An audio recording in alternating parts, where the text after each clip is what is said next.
Letter में newspapers में छपा है, जो इन्होंने कहा है पॉलिटिकल पार्टी ने दूसरी पॉलिटिकल पार्टी पे जो एलिगेशन लगाए हैं कि उनके फेवर में काम किए जा रहे हैं। हम ये कहना चाहते हैं कि हम व्यापारी लोग हैं, आपस की पॉलिटिकल वेंडेटा के लिए आप बिजनेस कम्युनिटी को ना खराब करें। जो हमारे काम कई सालों से रुके हैं, जो होने की कगार पे थे, उनको होने दीजिए। हमारे बिजनेस कम्युनिटी इसको प्रॉपरली इसको कंडेम करती है कि ऐसी स्टेटमेंट्स नहीं आनी चाहिए। इसके लिए हम कांग्रेस हाईकमांड को भी अप्रोच करेंगे भी ये ऐसी स्टेटमेंट आगे से ना दें जिससे कि बिजनेस कम्युनिटी को डैमेज हो। शहर की डेवलपमेंट रुक रही है, जो काम होने भी हैं वो अफसर इस चीज़ को सुन के वो पीछे हट जाएंगे, जो काम हमारे जेन्युइन काम है वो भी रुक जाएंगे। स्टेटमेंट ये थी कि उन्होंने कहा कि ये जो काम हो रहे हैं 7-26 का काम हो रहा है, जो हेरिटेज कमेटी के अम्ब्रेला के अंडर हो रहा है, उसमें अनूप मेयर गुप्ता जी का इसमें वेस्टेड इंटरेस्ट है, जो कि बिल्कुल नहीं है। अनूप गुप्ता जी की एक बिल्डिंग है, कोई भी पॉलिटिकल पार्टी होगी, जो यहाँ से चंडीगढ़ के लोग पॉलिटिकल लोग हैं, उनकी हर एक की अपनी बिल्डिंग्स है। इसका मतलब इंडस्ट्रियल एरिया में कोई दूसरा अगर पॉलिटिकल बंदा चल रहा है तो उसकी अपनी बिल्डिंग है, वो अपने कोई किसी के काम करवाना चाहता है तो इसका मतलब उसका पर्सनल एजेंडा है। 7-26 में 50 शोरूम है, 50 शोरूम में अनूप जी की एक बिल्डिंग है, लेकिन 50 लोग सफ़र कर रहे हैं जो आज से सफ़र नहीं कर रहे, वो 1995 से सफ़र कर रहे हैं। 2007 में जनरल रॉड्रिक्स के टाइम में 2009 में एक नोटिफिकेशन हुई थी, उसमें उन्होंने इसको ऑलरेडी कवर करने के लिए बोला हुआ था, जो कि इन किसी कारण से वो हो नहीं सकी।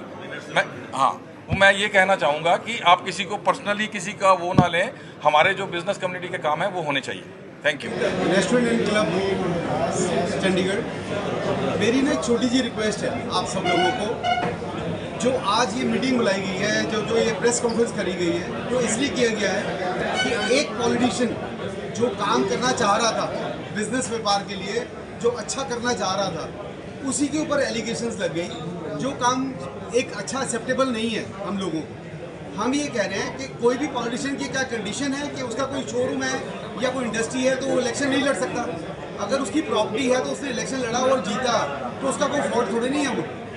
तो मेरा एक रिक्वेस्ट आपसे है कि सबसे ज़्यादा जो गलत बात हो रही है हमारे साथ, ये जो हेरिटेज कमेटी ऑर्गेनाइज की गई है या और जो आप लोग हेरिटेज कमेटी यहाँ पे कॉन्स्टिट्यूट की गई है, इसके अंदर कोई भी मेंबर मैं आपसे ये रिक्वेस्ट करता हूँ, कोई भी मेंबर इतना चंडीगढ़ को नहीं जानता या उसकी प्रॉब्लम्स को नहीं जानता, लेकिन वो आज की डेट में मेंबर बन गया है।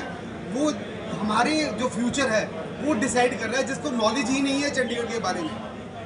तो मेरी ये रिक्वेस्ट है, ये हेरिटेज कमेटी तो डिसॉल्व हो जानी चाहिए इमीडिएटली, यही बस हमारी रिक्वेस्ट है। और इन फ्यूचर प्लीज़ कोई भी पॉलिटिकल पार्टी कोई ऐसी स्टेटमेंट ना दे जिससे एक बिजनेस कम्युनिटी को थोड़ा फर्क पड़े, बिजनेस डाउन हो, बिजनेस खराब हो और बिजनेस कम्युनिटी यहाँ से शिफ्ट हो जाए।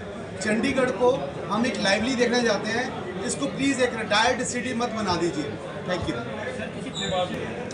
सॉरी, ਅੱਜ ਜਿਹੜੀ ਅਸੀਂ ਅਖਬਾਰ 'ਚ ਨਿਊਜ਼ ਦੇਖੀ ਹੈ ਉਹ ਮਿਸਟਰ ਰਾਜੀਵ ਸ਼ਰਮਾ ਨੇ, ਜਿਹੜੇ ਸਪੋਕਸਪਰਸਨ ਨੇ ਕਾਂਗਰਸ ਦੇ, ਔਰ ਉਹਨਾਂ ਨੇ ਜਿਹੜੀ ਇੱਕ ਥੋੜੀ ਸਟੇਟਮੈਂਟ ਜਿਹੜੀ ਦਿੱਤੀ ਹੈਗੀ ਆ ਉਹ ਅਨੂਪ ਜੀ ਦੀ ਖਾਤਰ ਦਿੱਤੀ ਹੈ, ਜਿਹੜੇ ਸਾਡੇ ਮੇਅਰ ਹੈਗੇ ਨੇ, ਜਿਹੜਾ ਫਸਟ ਡਿਵੀਜ਼ਨ ਆਫ ਚੰਡੀਗੜ੍ਹ, ਔਰ ਉਹਨਾਂ ਨੇ ਜਿਹੜਾ ਕੰਮ ਕਰਾ ਰਹੇ ਨੇ ਉਹ ਉਹਨਾਂ ਦੀ ਡਿਊਟੀ ਹੈ as uh, because he represent Chandigarh, ਉਹ ਰਿਪਰੈਜ਼ੈਂਟ ਕਰਦੇ ਨੇ ਚੰਡੀਗੜ੍ਹ। ਉਹ ਜੇ ਕੰਮ ਕੋਈ ਕਰਾਉਂਦੇ ਨੇ ਉਹਦਾ ਮਤਲਬ ਇਹ ਨਹੀਂ ਕਿ ਉਹ ਆਪਣੇ ਸੈਲਫ ਇੰਟਰਸਟ ਲਈ ਕਰ ਰਹੇ ਨੇ, ਉਹ ਲੋਕਾਂ ਵਾਸਤੇ ਕਰਦੇ ਨੇ, ਚੰਡੀਗੜ੍ਹ ਵਾਸਤੇ ਕਰ ਰਹੇ ਨੇ, ਔਰ ਉਹਨਾਂ ਦਾ ਉਹ ਰਾਈਟ ਹੈ ਉਹ ਕਰਨਾ, ਔਰ ਸਾਡਾ ਰਾਈਟ ਹੈ ਉਹਨਾਂ ਤੋਂ ਕੰਮ ਕਰਵਾਉਣਾ।